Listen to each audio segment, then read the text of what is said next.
नमस्कार। नव वर्ष में आप सभी का स्वागत। बीए पार्ट थर्ड की कक्षा में आज हम बहुलक के बारे में पढ़ेंगे।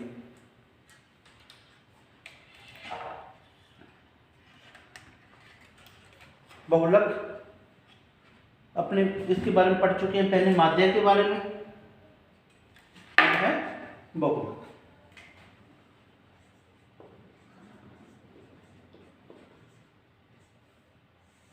इसका साइन है Z। तीन श्रेणियां, तीनों में बहुलक की गणना अलग अलग तरीके से। सबसे पहले व्यक्तिगत।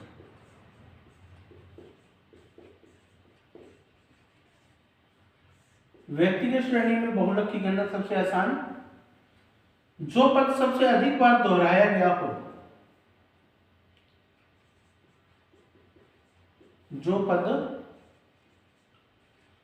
श्रेणी में सबसे अधिक बार दोहराया गया हो वह बहुलक कहलाता है।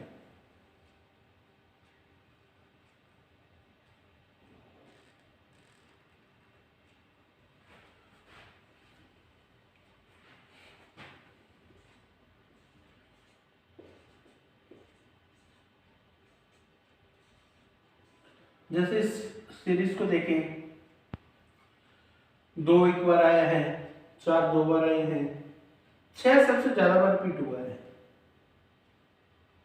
तो बहुलक का मान कितना हो जाएगा?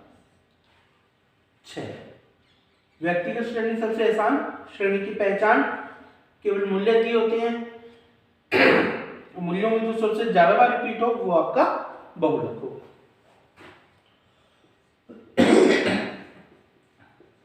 खंडित श्रेणी।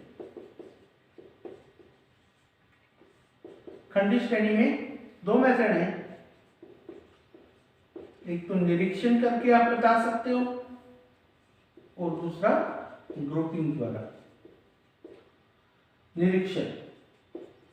निरीक्षण सीधा सा इसमें तरीका है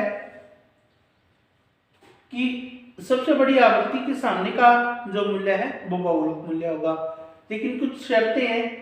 जो आवृत्ति है वो नियमित होनी चाहिए, पहले बढ़े फिर घटे। ऐसा नहीं है कि कभी बढ़ गई कभी घट गई, या लगातार बढ़े या लगातार घटे।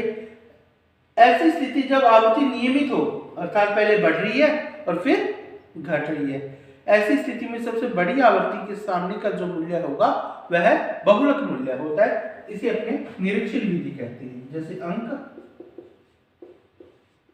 और आवृत्ति।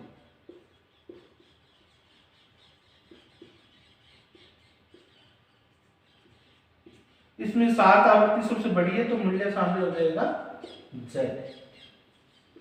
यदि आवृत्ति यूं होती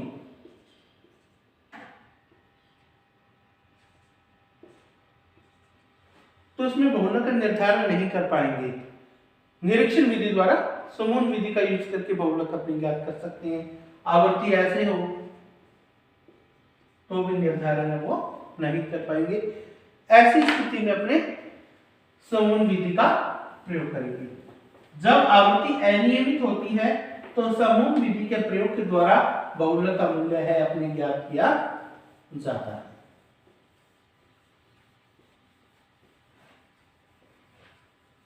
जैसे क्वेश्चन है,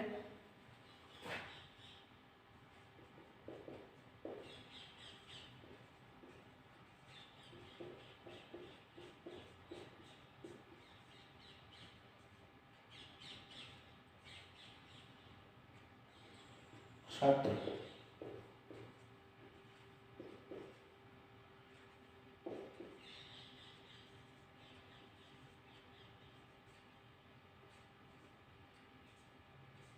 आवृत्ति कभी बढ़ गई कभी घट गई, बढ़ी हुई आवृत्ति है वो भी 2 बार है, तो इसमें अपने समूह विधि का प्रयोग करते हैं। समूह के लिए स्टेप है, पहले 2 आवृत्तियों का योग करेंगे, 2 आवृत्तियों का योग।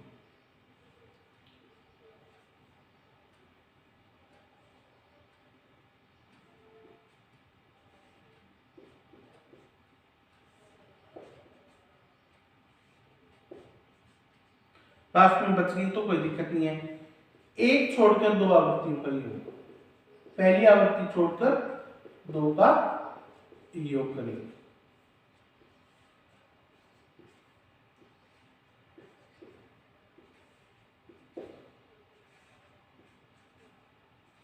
सात और छह, फिर तीन आवृत्तियों का योग, लगातार तीन तीन आवृत्तियां लेके जोड़ेंगे। 9 12 24, 9 12 21 और 3 24,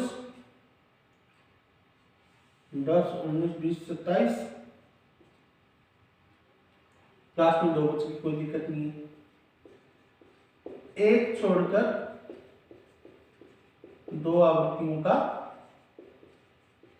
एक छोड़कर तीन आवृत्ति का योग। पहली आवृत्ति छोड़ दो, 9 18 और 12 30,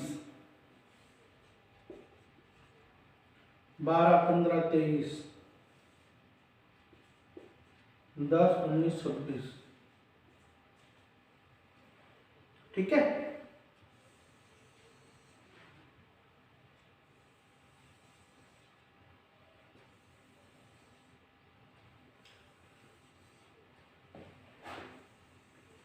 अब दो आवृत्ति छोड़कर तीन का योग है।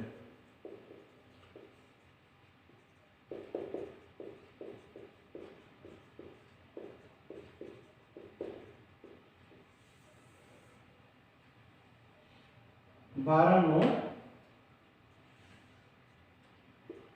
12, 8 11 20, 10 17 23। ये तो हो गया आवृत्तियों का योग। अब इसमें मेन पॉइंट है टैली। टैली कैसे लगाएंगे? सबसे बड़ी आवृत्ति देखेंगे, उसके सामने एक टैली लगा देंगे, जैसे 12 12 के सामने एक टैली। फिर सेकंड टाइम देखेंगे और बड़ी है या नहीं है, सेम होने पर ही लगाएंगे, अदरवाइज नहीं। 12 इसके लिए एक टैली, इस 12 के सामने, इस 12 के सामने एक एक टैली लगी। अब नेक्स्ट लाइन में सबसे बड़ा टोटल देखा 21। किस किस का जोड़ है? 12 और 9 का, एक टैली 12 के आगे और एक टैली 9 के आगे। नेक्स्ट लाइन में सबसे बड़ा टोटल देखा 21। ये दो बार है तो दोनों बार टैली लगेगी। एक बार तो लगेगी 9 और 12 की, और फिर 9 और 12 की, 9 12 9 12। फिर नेक्स्ट लाइन में सबसे बड़ा टोटल 27, 8 9 10, 8 9 10। Next total 30, 9 12 9, 9 12 9। इसके बाद नेक्स्ट टोटल 33, 12 9 12। इसमें अपने जो पांचवी टैली होती है उन चारों को क्रॉस कर देते होते हैं। अब इनको काउंट करेंगे, 2 5 4 3 1 1। सबसे बड़ी टैली 5, 5 के सामने जो मूल्य है वो अपना बहुलक हो जाएगा। इसमें भी अपने को दो दिक्कत आ सकती है कि यदि दो टैली समान आ जाए तो उस टाइम अपने इसका घनत्व परीक्षण करती है। घनत्व परीक्षण करेंगे जब टैली समान हो।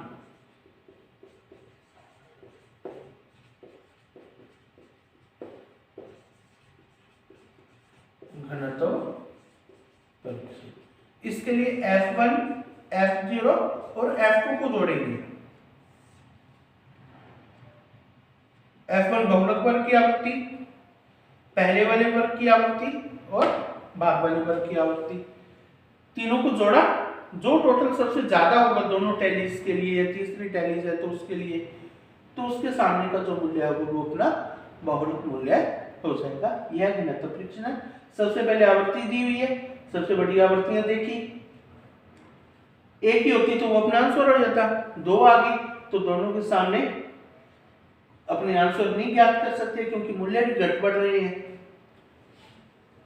दो आवृत्तियों का योग किया, 3 9 12 9 12 3 8 9 10 7। फिर एक छोड़कर दो का किया, 12 9 12 9। 8 3 10 9 और 7 6। फिर 3 आवृत्तियों को यूज, 3 9 12, 9 12 3, 8 9 10, छोड़ देंगे उनको, एक छोड़ा, 9 12 9 12 3 8 9 10 7, फिर एक 2 छोड़ दो 3 का। लास्ट में टैली, सबसे बड़ी आवृत्ति की एक टैली, अगर आवृत्ति 2 बार है बड़ी तो दोनों के सामने अलग अलग टैली, उनको काउंट किया, जो टैली सबसे ज्यादा है उसके सामने जो मूल्य है वो अपना आंसर। यदि टैली इक्वल नहीं है, यदि टैली इक्वल आ जाए, जैसे 5 5 2 बार आया था तो अपनी घनत्व परीक्षण करते। घनत्व परीक्षण में पहले 5 के सामने का F1 F0 F2 जोड़ते, दूसरे 5 के सामने का F1 F0 F2 जोड़ेंगे, जिसका योग अधिक होगा वो अपना बहुलक मूल्य हो जाएगा।